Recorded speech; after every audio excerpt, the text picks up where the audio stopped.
సర్కారు దవాఖాన్లలా సౌలతులు సక్కగా ఉంటలేవని చాలా మంది పేదలు అప్పుడప్పుడు కోపానికొస్తున్న వార్తలను మనం చూస్తూనే ఉన్నాం. కానీ సర్కారు పెద్దలు మాత్రం గదేం లేదు, మా పాలనలా అన్ని మంచిగానే ఉన్నాయి, ప్రతిపక్ష పల్లె కావాలని మా మీద బురద చల్లుతున్నారని ఉల్టా గట్టిగానే గారానికి వస్తున్నారు. కానీ గీడో కాడ చేతిపాటి ఎమ్మెల్యేనే ఏం మాట్లాడిండో ఇన్నురోల్లా.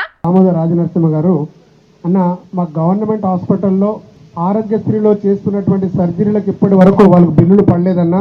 ఆ ఆరోగ్యశ్రీ బిల్లులు కనుక పడితే ఆక్సిజన్కు కొంచెం ఆక్సిజన్ బిల్లులు, అదేవిధంగా మందులు ఆక్సిజన్కు ఆక్సిజన్ రావాలి. అదేవిధంగా ఈ మన మందులకు కూడా డిస్పెన్సరీలో లేకపోవడం, 104 కూడా సరిగా మందుల డిస్ట్రిబ్యూషన్ కూడా లేకపోతుందన్న. అందుకే ఆరోగ్యశ్రీకి సంబంధించిన బిల్లులు వెంటనే రిలీజ్ చేస్తే కొంచెం హాస్పిటల్ కూడా సెల్ఫ్ సఫిషియెంట్గా అవుతుందన్న. ఇప్పుడు మైబాద్ ఎమ్మెల్యే బూకియా మురళీనాయక్ సార్ మాటలు వినరు కదా. అధికారంలో ఉన్న చేతిపాటి ఎమ్మెల్యేలనే సర్కారు దవాఖాన్లలా మందులు సక్కగలేవు, మందులకు కొరత ఉన్నది కాబట్టి పేదలు ఇబ్బంది పడుతున్నారు. ఈ గట్లనే సర్కారు దవాఖాన్లలా ఆరోగ్యశ్రీ కింద చేసిన ఆపరేషన్లకు ఇప్పటిదాకా కూడా బిల్లులు ఇయ్యకపోయేటాలకు సర్కారు హాస్పిటళ్లలా చికిత్సలకు కష్టమైతున్నదని ఆరోగ్య శాఖ మంత్రి దామోదర రాజనరసింహ సార్కే మొరబెట్టుకున్నాడు. మరిగా ఇన్ని దినాలు పానం మంచిగా లేదని సర్కారు దవాఖాన్లకు పోయిన పేదలు సౌలతులు లేవని మాట్లాడితే వాళ్లతోని ప్రతిపక్ష పార్టీలోళ్ళు ఇట్లా మాట్లాడిస్తున్నారని విమర్శలు చేసిన ప్రభుత్వం పెద్దలు ఇప్పుడు అధికార చేతిపాటి ఎమ్మెల్యేనే సౌలతులు లేవన్నాడు కాబట్టి నిజం ఒప్పుకొని సౌలతులు చేసి పేదల ప్రాణాలను కాపాడతారో, లేకుంటే ఆయన కూడా ప్రతిపక్షాల ట్రాప్ల పడి ఇట్లా మాట్లాడుతుండని అంటారో ఎవరికి తెలుసని అంటున్నారు మైబాదు జనాలు.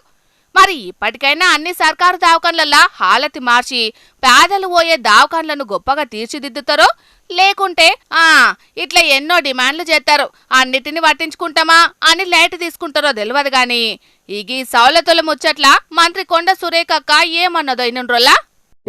గత ప్రభుత్వం శాంక్షన్ చేసిన ప్రతి ఒక్క మెడికల్ కాలేజ్ కూడా పూర్తి స్థాయిలో అన్నా మీరు అభివృద్ధి చేస్తే మనకు భవిష్యత్తులో మరి ఈ మన ప్రపంచం ఉన్నంత వరకు కూడా మీ పేరు చిరస్థాయిగా నిలిచిపోయేటువంటి అవకాశం ఉంటుందని కూడా ఈ సందర్భంగా నేను విజ్ఞప్తి చేస్తా ఉన్నాను. కొత్తగా కట్టుడు కాదు, పోయిన సర్కారు షాలు చేసిన వాటిల నుంచి సౌలతులు చేసిన సాలు చేతిపాటి పేరు చరిత్రలో నిలిచిపోతదన్నట్టే మాట్లాడింది మంత్రి కొండ సురేఖక్క. అంటే ఈ మాటలను బట్టి చూస్తే మాత్రం ఇప్పుడు సౌలతులు చక్కగా లేవని మంత్రి కొండ సురేఖక్క కూడా ఒప్పుకున్నట్టే.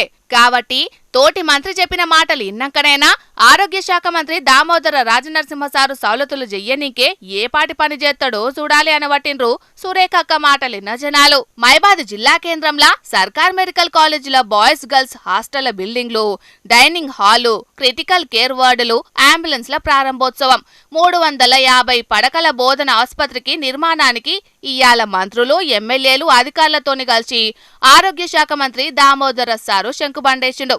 అటెంకా ఆడబెట్టిన మీటింగ్లా విద్యార్థులతోని ముచ్చట పెడితే వాళ్ళ బాధలు ఇట్లా చెప్పుకున్నారు.